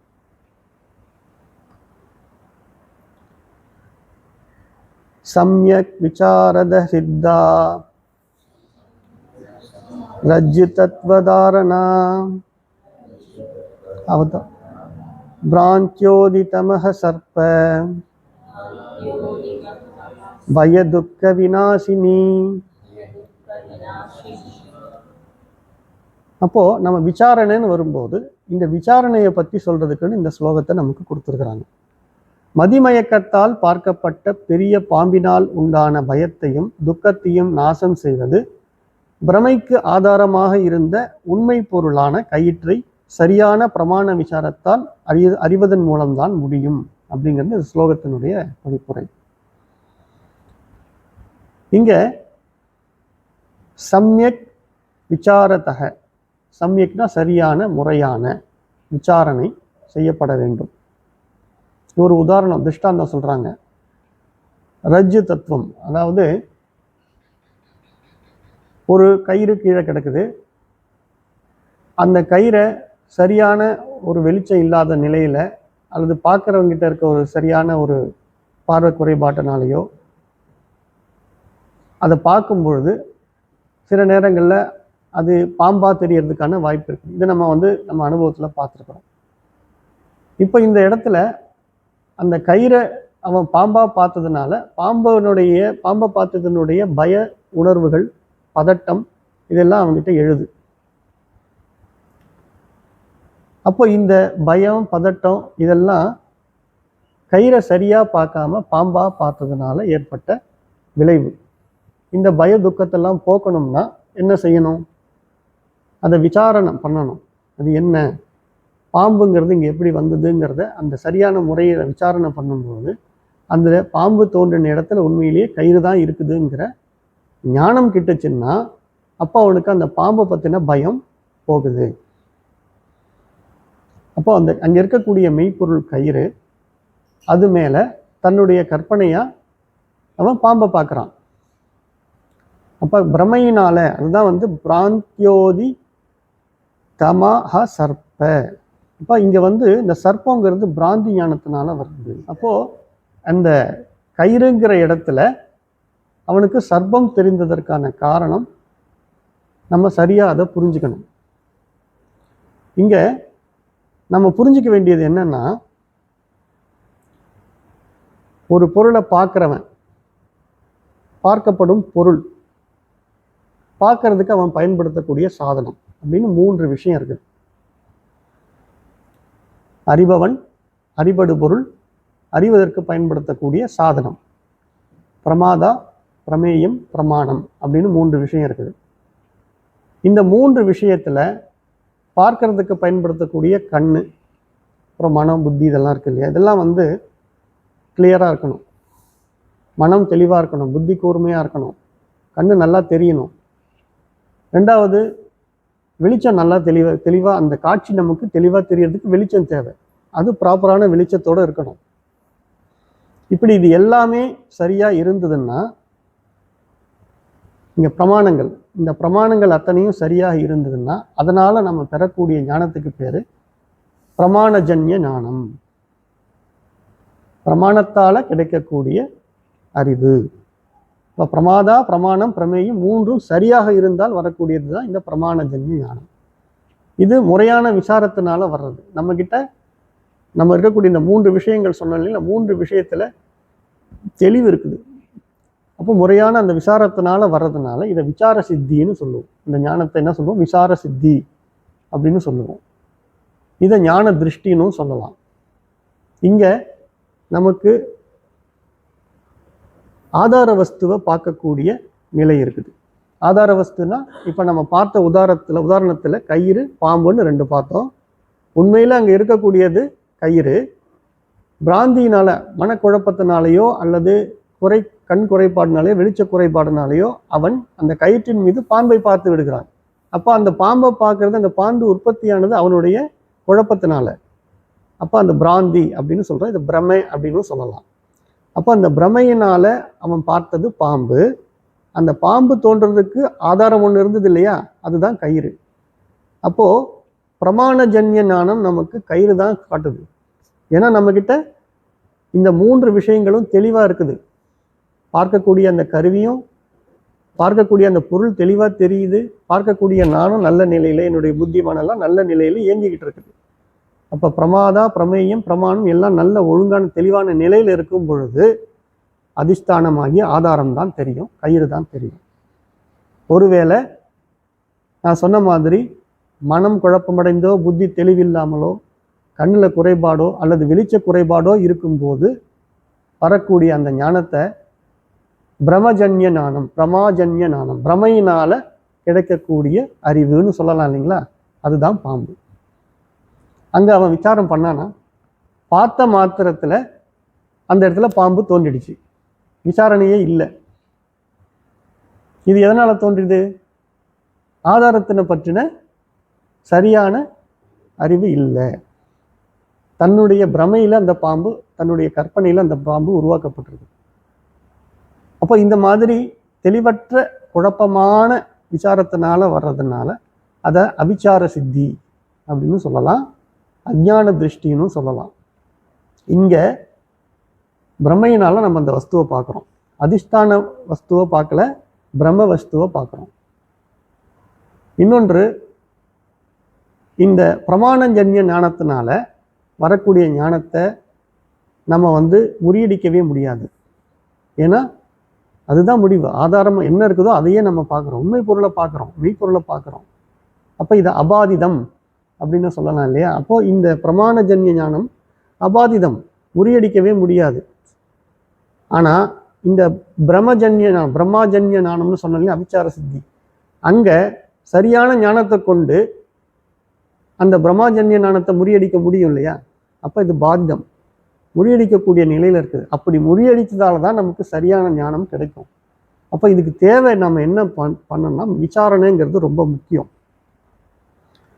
அப்போ நம்ம இதை சரியா 3 விஷயங்கள், பிரமாதா, பிரமாணம், பிரமேயம், இந்த 3 விஷயங்களும் சரியா இருந்தால் தான் நம்ம இந்த விசாரணையை நம்ம மேற்கொள்ள முடியும் அப்படிங்கிறத நம்ம புரிஞ்சுக்க வேண்டியிருக்குது. அப்போ இந்த ரஜ்ஜு அப்படிங்கிற அந்த கயிறு, சர்ப்பங்கிற அந்த பாம்பு, இந்த விஷயங்கள், இந்த திருஷ்டாந்தத்தை கொண்டு நம்ம புரிஞ்சுக்கிறது மெயின் இந்த கான்செப்ட் தான். நமக்கு 2 விதத்திலையும் ஞானம் வருது. ஆனால் எது நிலையான, எது உண்மையானது, மெய்ப்பொருள் எது அப்படிங்கிறத தெரிஞ்சுக்கிறதுக்கு நமக்கு பிரமாணஜன்ய ஞானங்கிற விசாரணை தான் முடியும். பிரமாஜன்ய ஞானம் நமக்கு அது பிராந்தி ஞானம், அது உண்மை கிடையாது. அதனால இந்த இடத்துல விசாரணைங்கிறது எவ்வளவு முக்கியத்துவம் வாய்ந்தது அப்படின்னு சொல்றாங்க. இப்போ ஒரு விஷயத்த நம்ம கவனிக்கணும். இந்த பிரம்மஜன்ய ஞானத்தினால நமக்கு என்ன கிட்டுச்சுன்னா, பயம், பதட்டம், துக்கம். பாம்பை பார்த்தா நமக்கு என்ன, அது கடிச்சதுன்னா நமக்கு மரணம் வந்துடும். இப்போ என்ன ஏற்படுது? பயம் ஏற்படுது, பதட்டம் ஏற்படுது. இதெல்லாம் நீங்கணும்னா அப்போ என்ன வேணும்? சரியான ஞானம் வேணும். அப்போ நமக்கு பய துக்கம் நீங்கணும்னா ஒரு விஷயத்தை பற்றின சரியான ஞானம் வேணும். அந்த சரியான ஞானம் எதனால கிடைக்குது? விசாரணையினால தான் கிடைக்குது. அப்படிங்கிறத புரிய வைக்கிறது தான் இந்த ஸ்லோகம். பயதுக்க விநாசினி. நம்முடைய இந்த பய துக்கம் இதெல்லாம் நாசம் செய்யறதுக்கு அந்த பிரமைக்கு ஆதாரமாக இருந்த உண்மை பொருளான கயிற்றை சரியான பிரமாண விசாரத்தினால அறிவதன் மூலம்தான் நம்ம நீக்க முடியுமே தவிர வேற ஏதாவது செய்து முடியுமா? உடனே உட்கார்ந்து நான் கண்ணை மூடி தியானம் பண்றேன், இல்லை அங்கிருந்து வேற ஒரு இடங்களுக்கெல்லாம் ஓடுறேன், ஏதாவது ஒரு காரியத்தை செய்து கர்மத்தை செய்து அந்த பயத்தையோ துக்கத்தையோ நீக்க முடியுமா? இந்த பய துக்கத்தை போக்குறதுக்கு சரியான ஞானம் தான் உதவுது. அதுவும் சரியான பிரமாணங்களை கொண்டு விசாரணை செய்த ஞானம் தான் உதவுதுங்கிறது தான் நம்ம புரிஞ்சிக்க வேண்டியது. இது ரொம்ப அடிப்படையான விஷயம். ஏன்னா இந்த ஜகத்துல நமக்கு எல்லாருக்குமே இந்த மரண பயம் அப்படிங்கிறது ஒன்று இருக்குது. மரண பயம்ங்கிறத நீக்கணும்னா அதுக்கு சரியான விசாரம் தேவை. பயங்கிறத நீங்கணும்னாலே சரியான விசாரம் தேவை. இந்த மாதிரி நமக்கு அமிர்தம்ங்கிற நிலை, அந்த மோட்ச நிலையை அடையணும்னா இந்த மாதிரி நம்ம விசாரம் பண்ணி தான் அடைய முடியுங்கிறத எடுத்து காட்டுறது தான் இந்த ஸ்லோகம். நம்ம கேட்கறது அமிர்தம், மரணம் இல்லாத நிலை, பூரண மனநிறைவு, இதெல்லாம் நம்ம கேட்குறோம்னா அதை இந்த மாதிரி விசாரம் இல்லாமல் நம்மளால் பெற முடியாது. ஏன்னா இன்றைக்கு நமக்கு இருக்கக்கூடிய அறிவு பிரமாணஜன்ய ஞானமா பிரமாஜன்ய ஞானமா அப்படிங்கிறது முதல்ல நம்ம சீர்தூக்கி பார்க்க வேண்டியிருக்குது. இனி ஒன்னொன்றா நம்ம பார்க்கலாம்.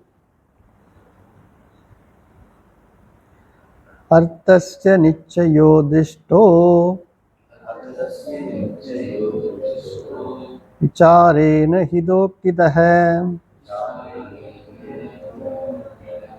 ந ஸ்நானேன ந தானேன பிராணாயேம சதேன வா.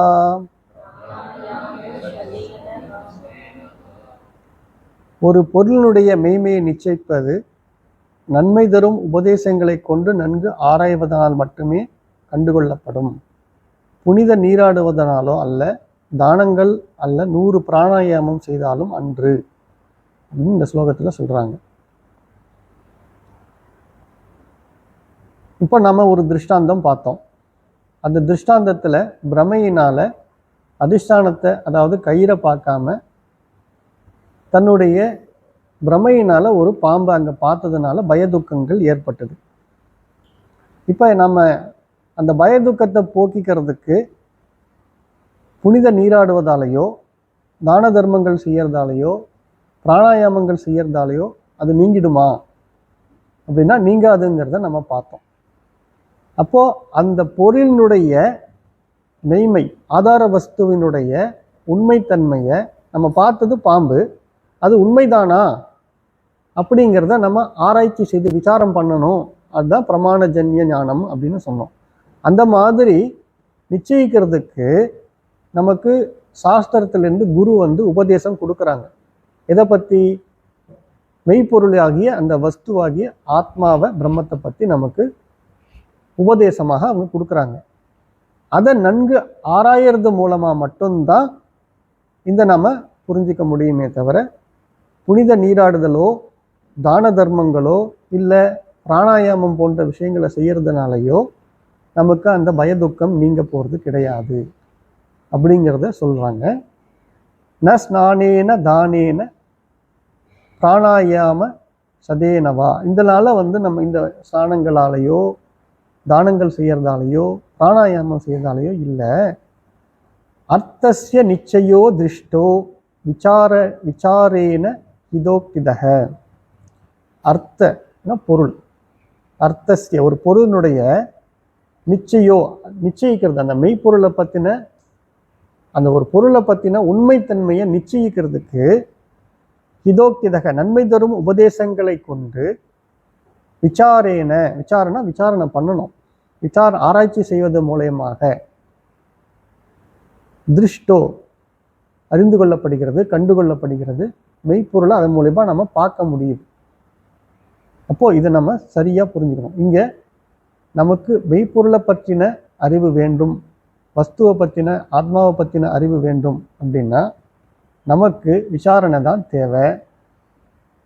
எந்த விதமான கர்மங்களும் பயன்படாது. அதுல முக்கியமா இப்ப சொல்றது பக்தியில இருக்கக்கூடியவங்க செய்யக்கூடியது என்ன, புனித நீராடுவது, தான தர்மங்கள் செய்யறது, அல்லது யோகத்துல பிராணாயாமம் செய்யறது, இந்த மாதிரி விஷயங்கள்லாம் செய்யறதால கூட நமக்கு இந்த வஸ்துவை பற்றின ஞானம் கிட்டாது, விசாரணை மூலமா தான் கிட்டுங்கிறத சொல்றாங்க. அப்போ அந்த ரஜ்ஜு சர்ப கதையில நம்ம பார்த்த அந்த பய துக்கம் அதே நிலை நமக்கு இங்கேயும் இருக்குது. நமக்கு மரண பயம் இருக்குது இல்லையா? மரணங்கிறது எதுக்கு வருதுன்னு நம்ம ஆராய்ச்சி பண்றதே இல்லை. மரணம் எதுக்கு வருதுன்னா உடலுக்கு வருது. இப்போ நான் யார் அப்படின்னு நம்ம விசாரணை பண்ணும்போது நான் ஆத்மாங்கிறத நமக்கு குரு சொல்லி கொடுக்குறாருன்னா, பிரம்மங்கிறத சொல்லி கொடுக்குறாருன்னா அது மாறாத அழியாத எல்லையற்ற வஸ்துன்னு சொல்லி கொடுக்குறாங்க. சாஸ்திரத்துல இப்படிதான் இருக்கு. நான் அழியாத வஸ்துன்னா அழியாத நான் என்ன ஏன் இந்த உடல்னு நான் நினைக்கிறதால தானே இந்த மரணத்தை பற்றின பயம் வருது. அப்போ ஆதார வஸ்துவாகிய அந்த ஆத்மாவை பற்றின ஞானம் இல்லாததுனால தான், இந்த உடலாக நான் என்னை நினைப்பதால தான் இந்த பயம் எனக்கு வருது. அப்போ இந்த பயம் நீங்கணும்னா என்ன பண்ணணும்? சரியான விசாரணை செய்யணும். நான் இந்த உண்மையா இந்த உடல் தானா அல்லது நான் யார் அப்படிங்கிறத சரியான விசாரணை செய்யறது மூலமா தான் இந்த பய துக்கத்தை நாம நீக்க முடியும் அப்படிங்கிறத புரிஞ்சுக்கிறது. இப்போ நம்ம சொன்ன மாதிரி 2 கேரக்டர் சொன்னோம் இல்லைங்களா? இப்ப கத்துக்க வந்துட்டாரு, என்ன கத்துக்க போறாருங்கிறதெல்லாம் கூட ஓரளவு நமக்கு தெளிவா தெரிஞ்சிடுச்சு. கத்துக்க வர்றவருடைய நிலை எப்படி இருக்கணும், அவருடைய குவாலிஃபிகேஷன்ஸ் அப்படிலாம் சொன்னோம் இல்லைங்களா? அப்போ அந்த அதிகாரிங்கிறவரை எப்படிப்பட்டவருங்கிறத நம்ம பார்க்க வேண்டியது. அதுதான் இங்க ஸ்லோகத்துல நம்ம பார்க்க போறோம். அதிகாரினம் ஆஸ்தே, சொல்லுங்க. அதிகாரினம் ஆஸ்தே அதிகாரினம் ஆசஸ்தே பல சித்ததிர் விசேஷதஹ உபாயா தேச காலாதயஹ சந்த்யஸ்மின் சஹகாரிணஹ.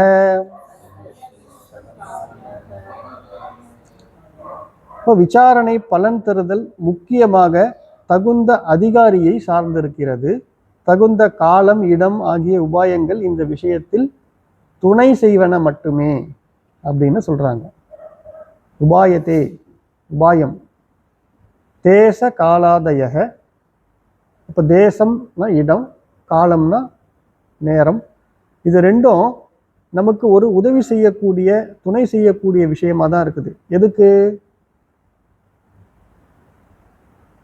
விசாரணை செய்யறதுக்கு. விசாரணை செய்யறதுக்கு இந்த இடத்துல இருந்து தான் செய்யணும், அந்த இடத்துல இருந்து தான் செய்யணும் அப்படிங்கிற விஷயம் கிடையாது. விசாரணை செய்யக்கூடிய அதிகாரி எந்த நிலையில இருக்கிறாரு, அதிகாரினம் ஆசஸ்தே பல சித்ததில் விசேஷத்தக. அப்போ அந்த பலன் கிடைக்கணும், நம்ம விசாரணை செய்து முறையான பலன் நமக்கு கிட்டணும் அப்படின்னா அது யாரை சார்ந்து இருக்குதுன்னா அதிகாரியை தான் சார்ந்து இருக்குது. அவர் எந்த இடத்துல இருக்கிறாரு, காலையில எழுந்து செய்கிறாரா, சில பேர் பிரம்ம முகூர்த்தத்தை தான் நம்ம தியானம் பண்ணணும் அப்படின்லாம் சொல்றாங்க. ஆனா இந்த விஷயத்துல, விசாரணை பண்ணக்கூடிய விஷயத்துல அதிகாரி தகுதியான நிலையில இருக்கிறாரா, அவர் புத்தி கூர்மையோடு இருக்கிறாரா, மனநலம் சரியாக இருக்கிறதா, அவர் நமக்கு குரு சொல்லி கொடுத்த அந்த விஷயத்தை உள்வாங்கி அதை சிந்தனை செய்யக்கூடிய நிலையில இருக்கிறாரா அப்படிங்கிறது அதிகாரியை பொறுத்து தான் இருக்குதே தவிர அவர் இருக்கிற இடம் காலங்கிறத பற்றி இல்லைங்கிறத இங்கே நமக்கு ஊர்ஜிதப்படுத்துறாங்க. அப்போ அதிகாரியினுடைய தன்மை எப்படி இருக்கணும்? அதிகாரி தான் விசாரணை செய்ய போறார். சுவாமி சொல்லி கொடுக்குறாங்க எப்படி விசாரணை பண்ணணும் அப்படிங்கிறத சொல்லி கொடுக்குறாங்க. விசாரணை பண்ணி தனக்கு தானே தான் ஆத்மாங்கிறத தெரிஞ்சுக்கிறதுக்கு அதிகாரி தான். யார் சீடனாக இருக்கிறாரோ, கேட்டு பெற்றுக்கொள்ள இருக்கிறாரோ, அவர் தான் அந்த விசாரணையை பண்ணணும். அவர் தான் தகுதி நிலையில இருக்கணுமே தவிர, அவர் எங்க இருக்கிறாரு, ஆசிரமத்தில் இருந்தாதாங்க எனக்கு இந்த விசாரணையை பண்ண முடியும், வீட்டில் இருந்தால் பண்ண முடியலங்கிறதெல்லாம் அப்போ அவர் சாக்கு போக்கு தான் சொல்றாரே தவிர, உண்மையில விசாரணைங்கிறது தன்னிடத்தில் இருக்குது. அந்த ஆராய்ச்சி எங்க நடக்குன்னா தன்னிடத்தில் நடக்குது. இடத்தை பத்தின ஆராய்ச்சியோ காலத்தை பத்தின ஆராய்ச்சியோ கிடையாது, தன்னை பத்தின ஆராய்ச்சி. அப்ப தன்னிடத்துல தான் இருக்குதே தவிர, இந்த மாதிரியான விஷயங்களை நம்ம சாக்கு போக்கு சொல்லாம தகுந்த நிலையில நம்ம இருந்துக்கணும். விசாரணை செய்யறதுக்கு நான் தயாரா இல்லைன்னா யார் அப்ப அந்த விசாரணை செய்ய போறாங்க? அப்போ பலன் எனக்கு எப்படி கிடைக்கும்? காலத்தையோ இடத்தையோ சூழ்நிலையோ இங்க காரணமாக சொல்லி நம்ம தப்பிச்சுக்கிறதுனால நமக்கு அந்த மனநிறைவுங்கிற பலன் கிட்டாம போகுது, தள்ளி போய்கிட்டே இருக்குது. அதனால நம்ம யார் இந்த விசாரணையை சரியா செய்யறாங்களோ அவங்கள தான் நம்ம அதிகாரினே சொல்ல முடியும். நம்ம குவாலிஃபைடுன்னு சொல்றோம்னா, இந்த குவாலிஃபைடு பர்சன்றவர் அந்த விஷயத்தை செய்து முடிக்கக்கூடியவராக இருக்கிறார். அப்படி குவாலிஃபிகேஷன் சரியா இல்லைன்னா அவரால் செய்ய முடியாதே. அப்போ அந்த அதிகாரித்துவங்கிறத நம்ம சரியா புரிஞ்சிக்க வேண்டியிருக்குது. இதனால் இவன் கண் முடிக்கும் என்றாய்ந்து அதனை அவன் கண் விடல்னு திருக்குறள்ல சொல்றாங்க. இப்போ யாருக்கு எந்த வேலையை கொடுத்தா சரியா செய்வாங்களோ அவங்களுக்கு அந்த வேலையை கொடுக்கும். இப்போ எனக்கு நான் என்னுடைய நோக்கம் மோட்சம், அமிர்தத்துவம், ஒரு மெய்யான ஒரு நிறைவை பெறுறது. அப்படின்னும் போது இதற்கு எனக்கு குரு சொல்லி கொடுக்கறது ஆத்ம ஞானம், ஆத்ம ஐக்கிய ஞானம் சொல்லி நம்ம பார்த்தோம். இதை நான் புறத்துல வச்சு செய்யறது கிடையாது, அகத்துல நான் செய்யக்கூடிய ஒரு விஷயம். இதுக்கு நான் முதல்ல தயாரா இருக்கணும். அப்போ அதுக்கு தான் நம்ம புற விஷயங்களை கவனம் செலுத்தக்கூடாது அப்படின்னு சொன்னாங்க. ஒரு விஷயமா அங்க சொல்லிட்டு வராங்க. அதிகாரிங்கிறவர் எப்படி இருக்கணுங்கிறத கொஞ்சம் கொஞ்சமா நமக்கு சொல்லிக்கிட்டே வராங்க.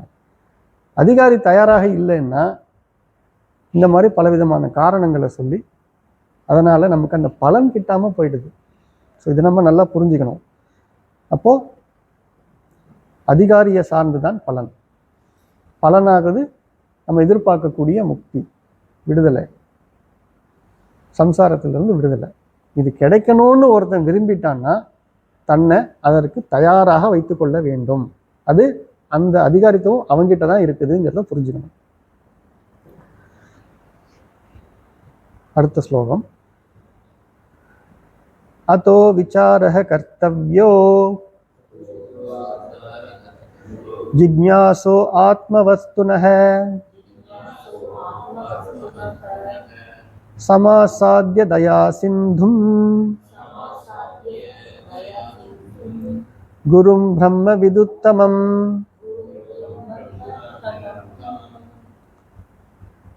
இப்போ மெய்ப்பொருளை பற்றி, மெய்ப்பொருள்னா இங்க ஆத்மா, அறிய விரும்புபவன் செய்யத்தக்கது சரியான ஆராய்ச்சியே. இந்த ஆராய்ச்சியை நமக்கு சொல்லிக் கொடுக்கிற கருணை கடலாகவும் சிறந்த பிரம்ம ஞானியாகவும் உள்ள ஒரு குருவை நாடி சரணடைந்து அதை அறிய வேண்டும்.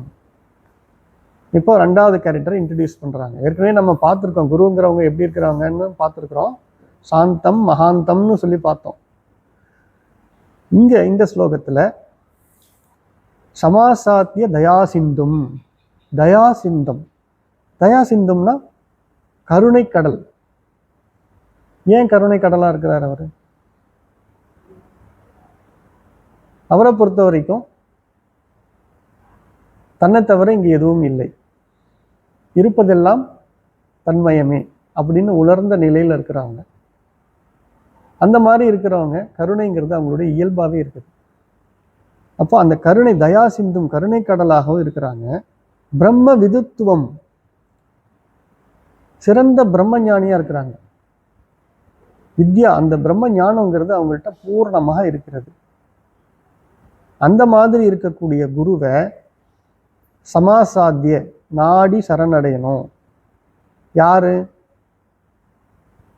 ஆத்ம வஸ்துன, ஆத்மாங்கிற அந்த வஸ்து. இப்போ வஸ்து அப்படின்னாலே ஆத்மா அப்படிங்கிறத இந்த ஸ்லோகத்தில் நேரடியாகவே நமக்கு சொல்கிறாங்க. இப்போ வஸ்துன்னு நம்ம எங்கே பார்த்தாலும் அது ஆத்மாவை தான் குறிக்கிறது. ஆத்ம வஸ்துனக ஜிக்யாசோ, அந்த மெய்ப்பொருள் ஆத்மாவை பற்றி அறிய விரும்புகிறவனை சாஸ்திரத்தில் என்ன சொல்கிறாங்க? ஜிக்யாசு, அறிய விரும்புபவனை, அந்த வஸ்துவை பற்றின அறிவை விரும்புகிறவனை ஜிக்யாசு.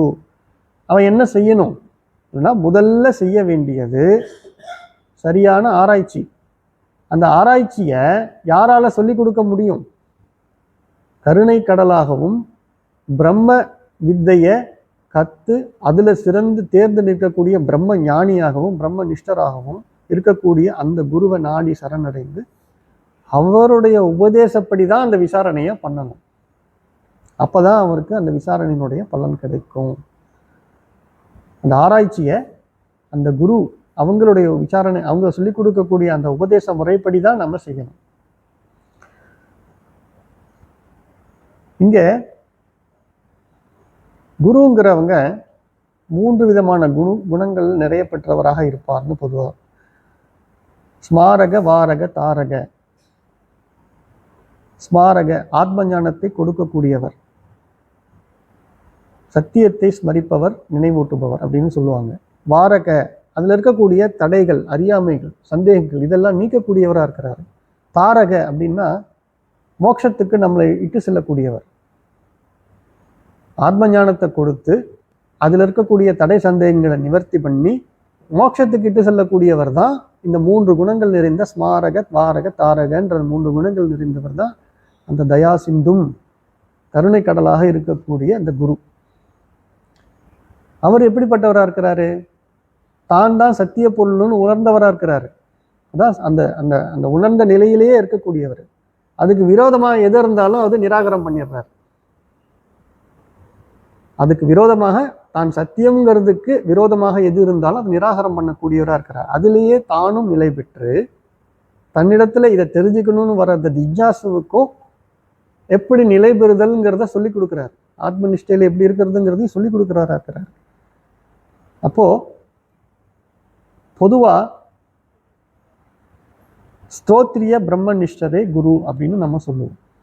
ஸ்தோத்ரிய அப்படின்னா பாரம்பரியமா குருமார்கள் இருப்பாங்க.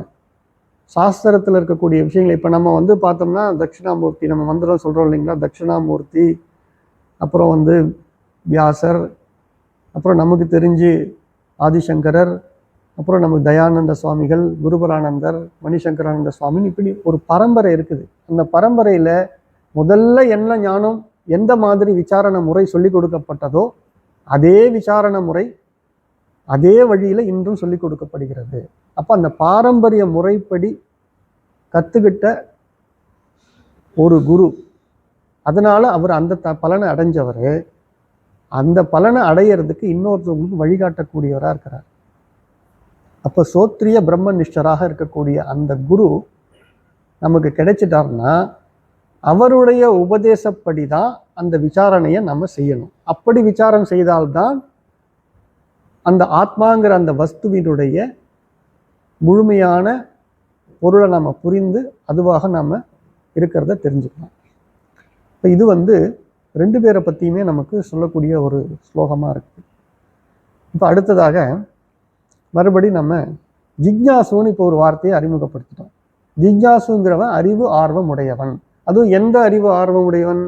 ஆத்மாங்கிற அந்த வஸ்துவை பற்றி அறிஞ்சுக்கிறதுக்கு ஆர்வம் உடையவனாக இருக்கிறான், தன்னை பற்றி தெரிஞ்சுக்கிறதுக்கு ஆர்வம் உடையவனாக இருக்கிறான். அப்போ அவனை பற்றின விளக்கங்களை நமக்கு ஸ்லோகங்களாக கொடுத்துருக்குறாங்க. மேதாவி புருஷோ வித்வான் ஊஹா போக விசக்ஷணஹ அதிகார்யாத் ஆத்ம வித்யாயாம் உத்தலக்ஷிதலக்ஷிதஹ. அறிதல், புரிதல், அறிந்ததை வெளிப்படுத்துதல் ஆகிய அறிவுத்திறன் உடைய புத்திமான், சாஸ்திரங்களை கற்றவன், உகித்தறியும் திறனும் எதிர்வாதங்களை சமாளிக்கவும் கூடிய திறமையுள்ளவன் ஆகிய லட்சணங்கள் பொருந்திய மனிதனே ஆத்ம ஞானத்தை கற்பதற்கு தகுதியுடையவன்னு சங்கர சுவாமிகள் நமக்கு இந்த ஸ்லோகத்தில் சொல்றாங்க.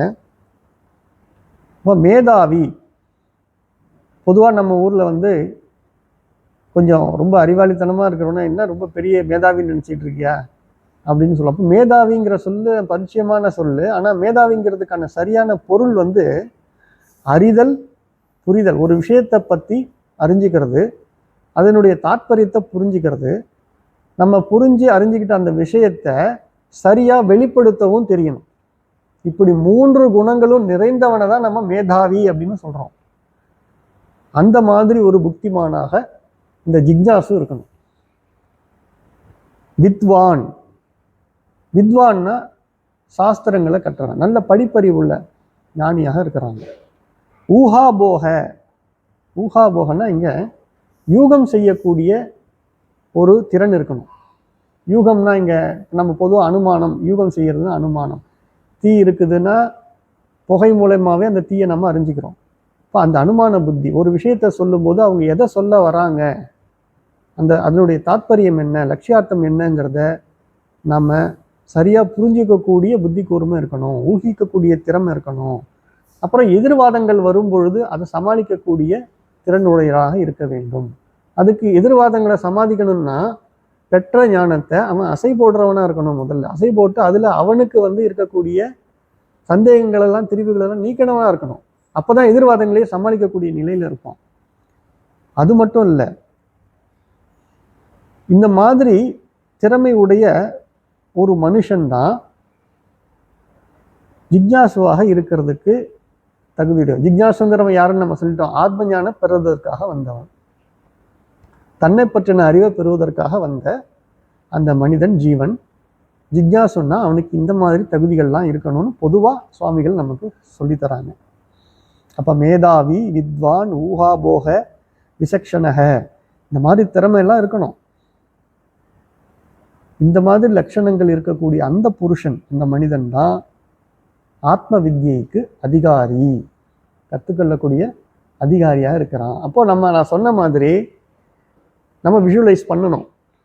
2 கேரக்டர், ஒரு கேரக்டர் சீடன், ஒரு கேரக்டர் குரு. இப்போ நான் சீடனாக இருக்கும் பொழுது எனக்கு இந்த மாதிரியான குணங்கள்லாம் இருக்குதா, இந்த மாதிரியான அவங்க சொன்னக்கூடிய அந்த குவாலிஃபிகேஷன்ஸ் இருக்குதா அப்படிங்கிறத நம்ம பொருத்தி பார்த்து அதை நம்ம வளர்த்துக்கிறதுக்கான ஒரு முயற்சியில் நம்ம இறங்கணும். ஏன்னா நம்மளுடைய நோக்கம் இந்த நூலை படிக்கிறதே அவங்க சொல்லக்கூடிய ஆத்ம வித்தையை கற்றுக்கிட்டு அதனால் நம்ம அந்த மோட்சங்கிற அந்த அமிர்தத்துவ நிலையை அடையிறது, பூரண மன நிறைவை அடையிறது. அதுக்கு நம்ம தயாராக வந்துட்டோம். இப்போ தயாராக வந்துட்டோம்னா அதற்கான தகுதி எப்படி இருக்குதுங்கிறத குருவே நம்ம சொல்கிறாங்க. அப்போ அந்த நிலையை நம்ம அந்த அதிகாரித்துவத்தை நம்ம வளர்த்துக்கிறது ரொம்ப முக்கியம்னு ஆத்ம வித்தியை பற்றின விளக்கங்களை கொடுக்கறதுக்கு முன்னாடியே நமக்கு அறிவுறுத்துறாங்க. பூர்ணமத பூர்ணமிதம் பூர்ணாத் பூர்ணமுதச்யதே பூர்ணஸ்ய பூர்ணமாதாய பூர்ணமேவாவசிஷ்யதே. ஓம் சாந்தி சாந்தி சாந்தி. ஹரிஹி ஓம் ஸ்ரீ குருப்யோ நம. ஹரிஹி ஓம்.